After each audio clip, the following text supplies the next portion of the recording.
So we just saw Ant-Man and the Wasp Quantumania, and it was by far the largest in scale Ant-Man movie, but at the same time the smallest within the concept of the story. It was everywhere. I mean, tonally, scale-wise, it was funny at times, but then it took itself very seriously in moments, and I kind of felt that way while watching the movie. I felt a lot of emotions, but I also felt some frustration. Oh, I felt some emotions. Oh, did you? Yes, I wanted to laugh and cry at moments.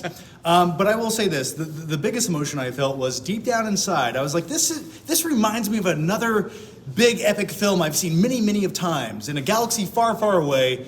This felt like the poor man's version of Star Wars. Yeah. Meets The Fifth Element. It did. A little bit goofy and weird. For example, this isn't a spoiler, there's a piece of chewed up bubblegum character who has an obsession with human holes. Yes, he does. This is an Ant-Man and the Wasp Quantumania. So look out, parents. It's still PG-13, but I actually enjoyed the adult undertones. You said this was written by the same guy. Yeah, one of the people behind Rick and Morty actually assisted with, and I don't know exactly who the writer was, but they assisted with this film, and you could feel that type of humor, right? The Ant-Man franchise is known for its humor, but this type of humor is just slightly different than what we've seen before. It definitely has the Rick and Morty type humor. It does. It also feels like a Saturday morning cartoon. Oh, yeah. Now, you could say that same thing about 10 other Marvel films right now. Yeah. But this by far felt like a Saturday morning cartoon, especially in this once again, not a spoiler, it was in the trailer. By the way, did I mention they gave me a magnifying glass going into the screening of this movie? It's pretty cool, man. You know what I can do with this? From now on, whenever... What was I saying? The character MODOK. Yeah. What did you think about that character? That was my biggest reservation going in with this. I started out kind of like I did with the movie. I started out like, oh, what is this? What are we doing here? And then we get to one specific moment. Actually, I'd say two specific moments that kind of made me come around on the character. I was up and down, but at the end of the day, I may be in the minority. I kind of liked him. I loved him. Listen, I'm the guy who, when the trailer came out, I criticized and said that looked like crap. Because it did look like crap. Does. No, he does. I would say it looks 22% better in the final film.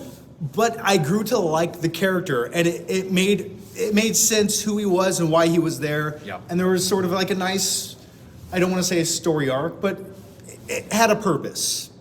Now, what'd you think about the main villain of this film? That's what I was about to say. The moment this guy movie, back here, when he kicks into gear, he comes on screen and the movie changes. The tone changes, the atmosphere changes, and you can feel the presence of Jonathan Majors. And I thought he's the best part of the film. He was imposing. That's the point where I actually started to really enjoy the film because it had a pulse and it felt like there was something at stake. It's almost, this is the best example I can give you, but it's like when you watch Star Wars for the first time and Darth Vader just strolls in. Yeah, You're like, absolutely. Okay, that's the badass. That's okay, the guy. I respect it. Good. My biggest problem with this movie, and I think you might agree, and it seems like everyone who came out of the same screening We all agreed, the first act of this movie is a mess. It's bad. Yeah. It's bad. I was struggling to get invested. And here's the thing. I think the most interesting part of that first act, when they start this, I won't spoil anything, Journey? Rebellion of sorts, rebellion, right? yeah. That was not touched on again until the end of the movie when it's supposed to be the most important part. And I'm like, you didn't really do anything with that story. I didn't know where that was going, and I didn't care because the movie just took me right out of it. And speaking of that first act, it almost felt like they ran out of money when filming that portion of the movie or doing the effects. Yep. Because this is a heavy CGI film. I get it, green screens, it's the only way you can make these types of movies. I understand that. But it just felt like they were blatantly standing in front of a green screen and their hair lighting did not, it's like the hair lighting right now. It didn't match. It didn't make you feel like you were there. They were just not even interacting with the environment ever.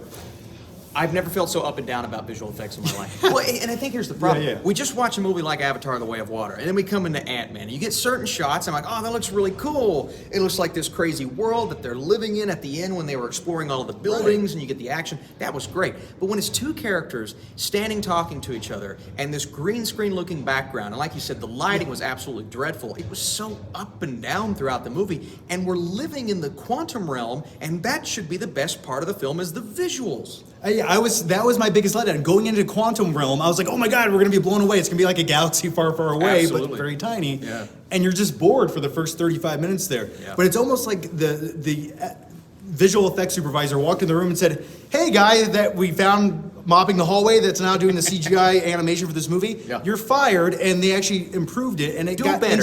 Yeah, the second act of this movie, it looked like a different movie. It felt like a different movie, and I was actually, okay, this is the movie I was hoping it would be. So, what's your overall thoughts on Ant-Man, the Wasp, Quantumania, Man, WrestleMania? The name's going to keep growing as we add more Yeah. characters. MODOK Mania. Yeah. This movie is so different from the first two Ant-Man movies. I mean, drastically different. And because of that, I felt like I wanted to go back to that small scale world. But It's then safe. when we get, Yeah. it's very safe, right? Right. But then when we get into the third act of this film and everything's going haywire, and you get some epic moments. And you get a nice little a moment at the end too. I don't want to talk about now, but oh my goodness, that was really cool. I'm like, okay, this is good. This is where Ant-Man should be. But for me, it is the establishment of this version of Kang and establishing that storyline for the future. I think that's the best thing this movie does. But is that what people want from an Ant-Man film? I didn't think I wanted it, but that's sort of what I feel like I All got, right. and I appreciated it, and Yeah. I think it elevated it to a better film. If this is a stepping stone movie into the next phase and setting up your new bad villain of the universe to Yeah. take over, I think this was a fair shake. I think this was a good start. It actually made me care. I'm interested in the character, and Yeah. he's not just a bad guy who wants to destroy things. People aren't going to be confused about Phase 5 after Yeah. this movie. You're going to know the direction they're going in, and that's a good thing.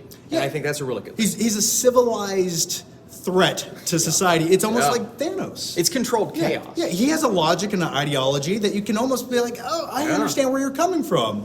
But at the same time, if you did, you would be a masochist, I suppose, or something. Hopefully you don't relate to him. No, That's all I'm well, Thanos in a way, you know. understood. You wipe out half, the other half could thrive. I'm just saying. Maybe Don't it let will work. emotions get in your way. As always, guys, thanks for watching. Check out Austin's channel down below, and I'm gonna go play with my magnifying glass. Me too, but not in a weird way. You want to hold it? Yeah. Let's No, go. the magnifying glass. Oh.